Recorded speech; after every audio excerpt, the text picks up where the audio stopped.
a macroeconomia, que é o que lida com as famílias, as empresas, o Estado. E aí, se eu decompor o PIB, vocês vão lembrar que o PIB ele é composto por consumo das famílias, o investimento do Estado, os gastos públicos, ou seja, o saldo do governo, déficit ou superávit, e o saldo da balança de pagamento. São essas 4 variáveis. O que já vimos? Quando a gente fala de consumo das famílias e consumo das empresas, a gente está falando de demanda e oferta agregada. Então, quanto mais se vende, quanto mais se consome, mais se vende, e aí isso tudo vai para o Estado em formato de tributo. O outro lado é o lado do mercado externo, ou seja, o mercado internacional, que é a importação e exportação, que também vem com saldo. Graças à agricultura brasileira, o agronegócio, o agrobusiness, o Brasil consegue trazer valores positivos para compor o PIB. Então, o PIB só não é tão negativo porque nós temos saldos positivos na balança de pagamento. Mas é por conta do agronegócio. E aí, crescimento e desenvolvimento econômico ela mostra o que fazer com esse PIB, como fazer, qual é a relação que esse PIB, essas relações do setor público, setor externo, tem dentro de uma economia. E aí a gente coloca 2 argumentos muito usados de forma simples para vocês. Primeira coisa que a gente tem que entender é que crescimento econômico é diferente de desenvolvimento econômico. Por quê? Crescimento econômico é um conceito quantitativo.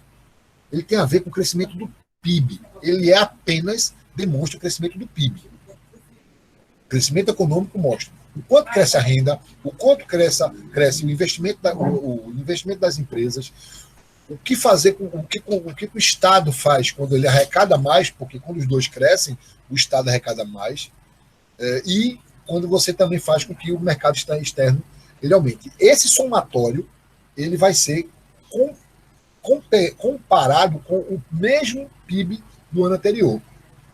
E aí ele vai mostrar se foi maior, igual ou menor. Se ele for maior do que o ano anterior, houve um crescimento econômico. Se houve uma estagnação, não houve um crescimento nulo. Quando você teve esse valor menor, você tem um crescimento negativo. Não tem decrescimento, é crescimento positivo, crescimento neutro e crescimento negativo.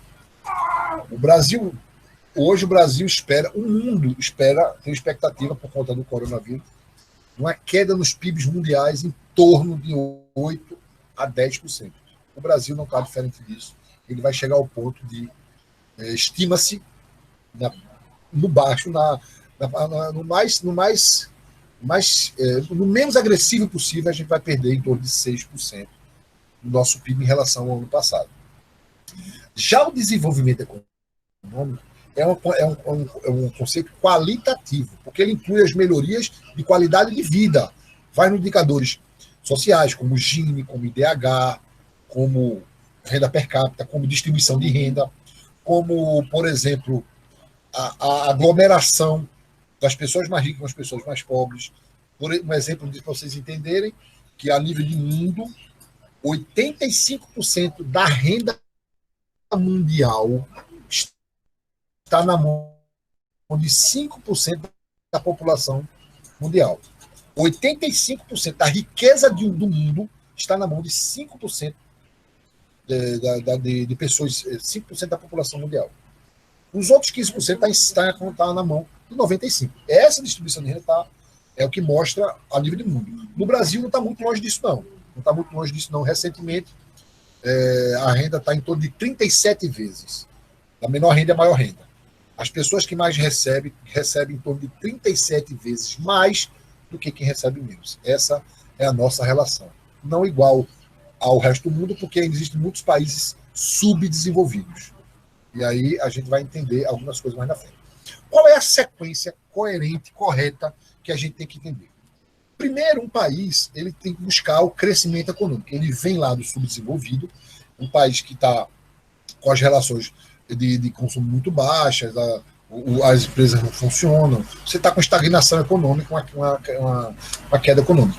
E aí, os países eles param e começam a criar ações de crescimento econômico, políticas econômicas. E aí ele sai do subdesenvolvido, ele entra em um país em crescimento.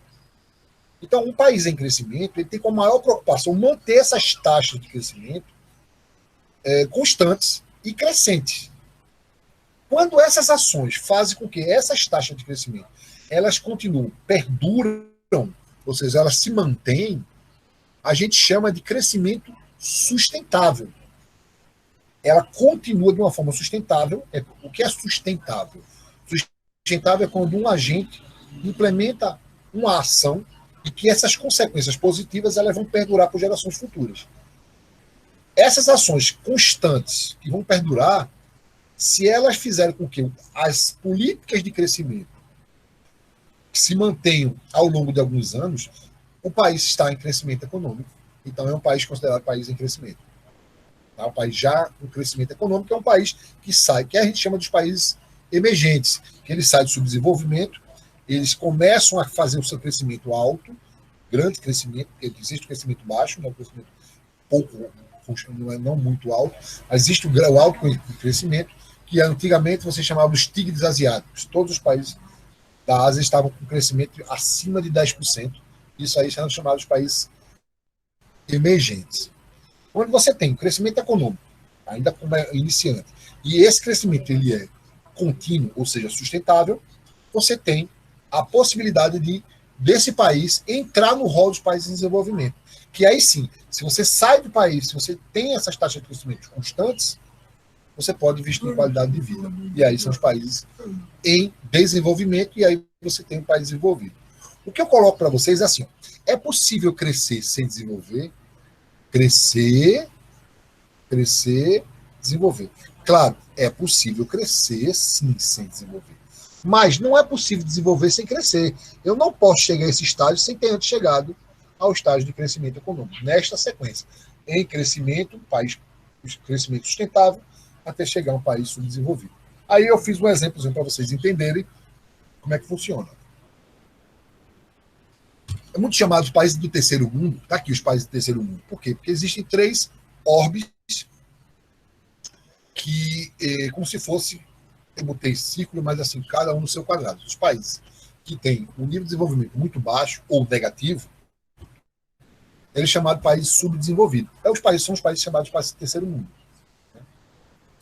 Esses países, se eles entrarem na série de crescimento, no viés de crescimento, eles podem entrar numa nova órbita, que é o país em crescimento ou países emergentes. Esses países eles estão com crescimento. Se esse crescimento ele for sustentável, ele entra na terceira órbita, que é o países em desenvolvimento. O Brasil está na transição do país em crescimento, agora vai voltar para o país estar em crescimento, vai ter que começar tudo de novo. E alguns países, eles chegam ao nível de país desenvolvido. Essa é a sequência coerente dos países do mundo. E aí eu estou explicando para vocês mais o que é crescimento, o que é desenvolvimento, né?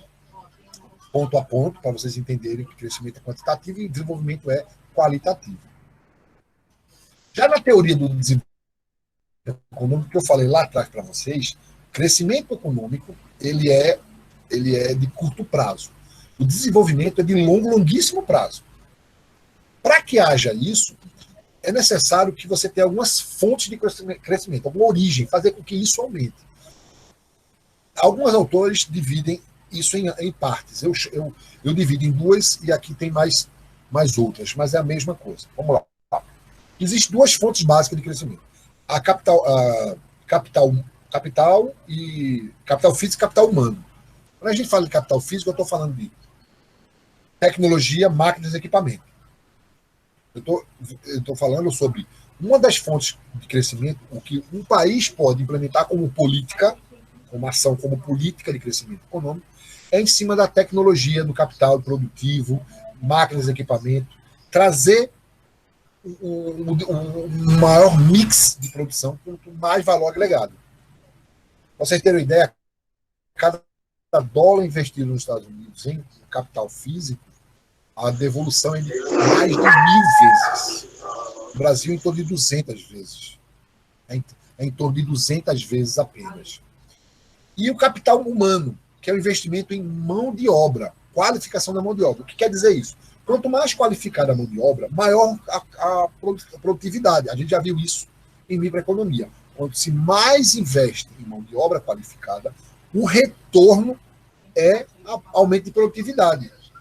E aí faz com que o país cresça também. Pensa no PIB, consumo das famílias. Se você tem um aumento, melhora de qualificação da mão de obra, você tem que esse consumo ele vai ser muito maior, porque os salários vão ser maiores. Consequentemente, essa mão de obra ela vai ter maior produtividade. Logo, o nível de produto também aumenta. Você vender mais caro, porque as pessoas vão pagar por isso. Então, a tendência do PIB é crescer. Essa é uma forma da gente entender como é o capital físico e o capital humano. O grande problema dos países em desenvolvimento, quer dizer, aquela escalada, é que alguns países eles não têm poupança interna e externa. O que é poupança interna, gente? É a parte da renda que não é consumida. No Brasil, hoje, nós temos uma poupança forçada, que é o INSS. Alguns países ditos desenvolvidos, ou em desenvolvimento já mais adiantado, eles não têm previdência privada, pública, tem previdência privada. Aí a poupança doméstica ela tende a aumentar. As pessoas vão economizar muito mais por longo prazo. É garantido, é como se você garantisse o consumo daqui a 10 anos, daqui a 20 anos, daqui a 30 anos, daqui a 50 anos. Que no Brasil é tudo de curto prazo. Tá? Para a gente entender isso. Aí eu deixei, essa parte que eu deixei uma sequência dessa sequência lá no material de apoio, é o seguinte: quais são as estratégias de desenvolvimento do país? Primeiro, a industrialização. Né? Os países chamados de desenvolvidos são os países considerados industrializados. Estratégia de substituição de importação. Na década de 50, 60, o modelo de Estado, não de país, de governo, ele primou por substituição de exportações. O Brasil importava muito, máquinas, equipamentos, material pesado, e ele passou a fazer isso mais para substituir as exportações. Foi quando, na década de 50, 60, 58, até 60 e pouco, criou-se a CSN, Companhia Siderúrgica Nacional, uma das primeiras empresas públicas, que é o que faz do minério de ferro e não exporta o minério de ferro, e sim transforma aqui. Outra estratégia de desenvolvimento foi a abertura comercial que o Brasil teve dentro do cenário, ou seja, o Brasil, os países eles têm que fazer abrir comercialmente e vender esses produtos em países em crescimento, em vasto crescimento. Outra estratégia é a restrição de populacional. E aí é uma teoria muito atrasada, muito do passado, mas é uma estratégia de desenvolvimento. É controle de natalidade. Isso aconteceu com um país como Holanda, depois sofreu com isso. Aconteceu com o Canadá, que também sofreu com isso, porque o país ficou velho. Você diminui o nascimento, você tem a quantidade de crianças menores e a quantidade de adultos maiores, só que esses adultos vão ficar velhos e a quantidade de criança que vai virar adulto vai ser pequena. E aí o que aconteceu com o Canadá e com a Holanda foi de importar pessoas para poder produzir no país. Aí alguns modelos de crescimento, esse de slow, é bom saber, mas é muito pouco usado, já foi forçaram a usar, mas o mais usado mesmo é o modelo de Rousseau. Não é um modelo. Rousseau fez uma pesquisa e é onde ele percebeu, ou ele quis questionar por que países eles chegaram ao desenvolvimento econômico. Aí ele criou um modelo não, ele criou, vamos chamar assim, de uma sequência lógica. Uma sequência lógica de como o país saiu do nada para um país desenvolvido. Primeiro ele começa com a sociedade tradicional, que aí é quando o país ele produz produtos para subsistência, evolui, e o que fazer aí até gerar seu excedente. Então, o país produzia produtos apenas para o consumo interno, e aí com algumas mudanças tecnológicas, com exceção de qualidade de mão de obra, qualidade de tecnologia, esse país começou a produzir excedentes. E aí você tem o pré-requisito para o arranco, a gente chama de pré-arranco. O pré-arranco é a decisão exata do que fazer com esse excedente. Ou ele continua a produzir excedente e vender esses excedentes, ou industrializa ali mesmo para vender com valores agregados. Cada um tem o seu custo. E aí, alguns países optaram por manter-se produzindo bens de consumo de valor de baixo valor agregado, outros resolveram adiantar e fazer industrializar, que é chamado o modelo de arranco. Ou seja, baseado na sua escolha, você investe pesado aí. E aí você passa por um crescimento sustentável, ou seja, naquela decisão que você tomou, você tem um crescimento sustentável, que faz as coisas vão funcionando de forma sustentável, e você fecha com, depois que você está com a idade sustentável, com esse crescimento sustentável, você investe qualidade, que a gente chama de consumo, a idade do consumo em massa. E aqui eu explico no material de apoio cada fase para vocês. Deixei para você algumas questões também, mostrando a vocês como é que é a sequência inicial, e aí a gente vai para o momento das nossas perguntas. Eu vou interromper aqui.